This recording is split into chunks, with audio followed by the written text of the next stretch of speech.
What's up, everybody? Welcome to Podcast Now. I'm Alex, and in this video, I want to talk about the state of Xbox heading in to 2024. We just did a video a few days ago on PlayStation. This is not to play like a console fanboy kind of favorite thing. I wanted to do both of them, and they're both in pretty different situations, I would say. So let's kind of get into what to expect from Xbox. What are the big moves, the games that are coming out next year. I think it's going to be, honestly, a very good year from Xbox. And let's start with what might carry them, I guess, depending on what they do with it and how they space it out. And you probably guessed it, it is the Game Pass, Activision, Blizzard kind of side of things. So, okay, we have spent the last several years, talking about this and going through all the legal drama and back and forth. And hey, look, some of that was actually quite fun. You got to see a little behind the scenes stuff and got to see some emails from what Phil Spencer's thinking and Jim Ryan. And, it had its moments, you know what I mean? But ultimately, it's over. And Xbox, I think, has a chance here to do something really, really cool. But like I said, to make their year depending on what they do, right? If you space this thing out, and I think that's probably what you do. You probably do like, drops here and there where you put out quite a bit of stuff. But it's time to bring the Call of Duty games, right? As many as you possibly can. It's time to bring them to Game Pass. It's time to put Spyro Reignited Trilogy, all the Crash games. It's time to put them on Game Pass. It's time to work out deals because you can't just do it, right? You do have to work out deals for things like Transformers. Let's get my two personal favorites, Fall of Cybertron, War for Cybertron. Those are, I think, the two best Transformers games, but there's like 5-6 other games. Let's get them all out there, right? Now, you have to work out a deal. You can't just do that. Same thing with Spider-Man. I really think they can, and I really think they're going to try their best to put these games out. Games even like StarCraft. Do your best, get those on Game Pass on PC. Like, do what you can to get as many of these freaking Activision Blizzard games prototype.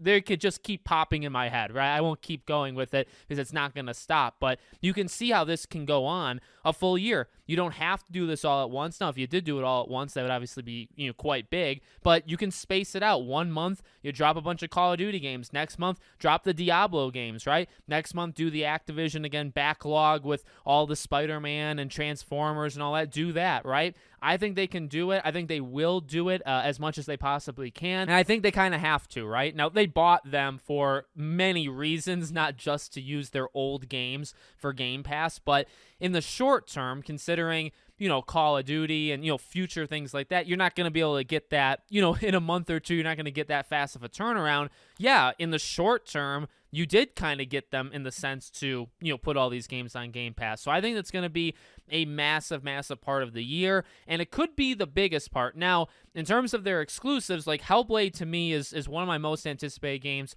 of 2024. If it was coming out in 2023, which maybe there were rumors, back in the day, I would have put it quite high on my list this year. And when I do make my most anticipated list for 2024, Hellblade's going to be in the top 5, maybe even top 3. I cannot freaking wait for Hellblade 2, and it actually ticks me off a little bit that we didn't get a release date from that Game Awards trailer, but the game looks awesome. And I say Game Pass could be big because if you think about it, it depends on how it goes.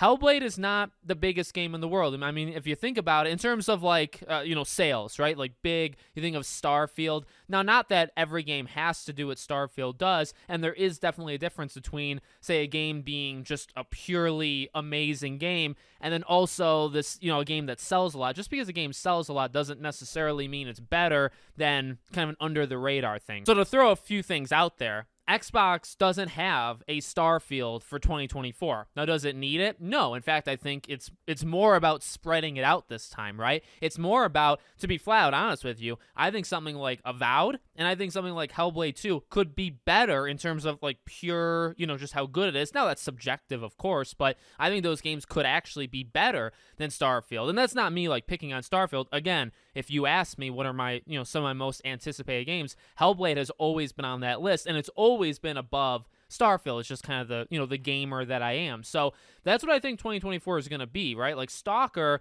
you're not going to set the world on fire with Stalker 2. You're not going to set the world on fire with Hellblade or Avowed. And by that, I literally mean these games are not going to sell 10, 15, 20 million units. Now, can Game Pass get them to a high player base? Of course. Starfield, we know there's 12 million players. We don't know how many bought Starfield, but we do know it's 12 million. Can Hellblade get to 5 or 6? Can Avowed get to 5, 6, 7, right? Like, that's what I think you're going to kind of get. And again, in terms of those exclusives, well, those are really the big three that we know of, right? Things like Fable, things like Indiana Jones, a lot of that stuff is coming for sure, but it's definitely pushed back. Now, could 2024 be the year? In the PlayStation video, I said, well, you got the games coming out, but what about like game announcements for the future? Well, I think 2024 is the year that we see Indiana Jones. Like that's honestly my prediction right now. I think obviously the rumors of the Gears of War collection, those obviously are true. I think there's like 1,000 rumors that thing is true. Now, does that release in 2024?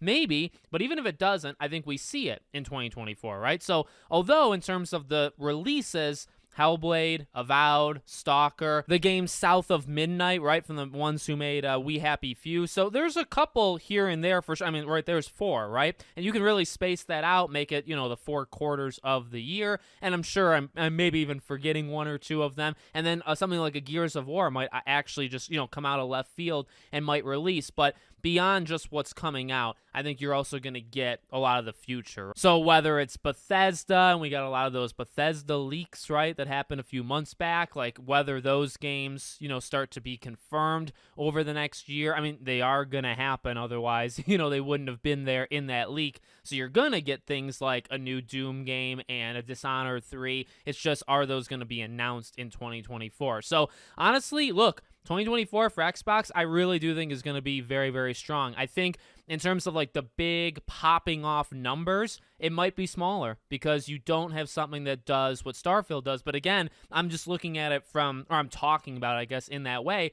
from that perspective. In terms of like the quality and really, honestly, having a little bit for everybody, I think this is going to be a very strong year. You got games like Persona 3 Reload, right, being on Game Pass. Game Pass could also, I only mentioned the Activision Blizzard stuff that you bring on Game Pass. They might have, 3 to 5 big games that would, you'd have to buy, that would just randomly drop, throughout the year, and it just might appear on Game Pass. So it's going to do what it always does, right? Kind of surprise you here and there with some big releases that you otherwise would have to pay for. It's going to have the ginormous, backlog of all of those games. And like I said, some bigger than others. Like COD, putting COD on Game Pass is a lot bigger than putting, a Crash Bandicoot game. But Crash, I mean, that means more to me, right? Put as many Crash games as you possibly can. Work out what other deals, you have to do. Get those games on Game Pass. So, things like that are going to appeal to a massive audience for, because of all the different franchises, right?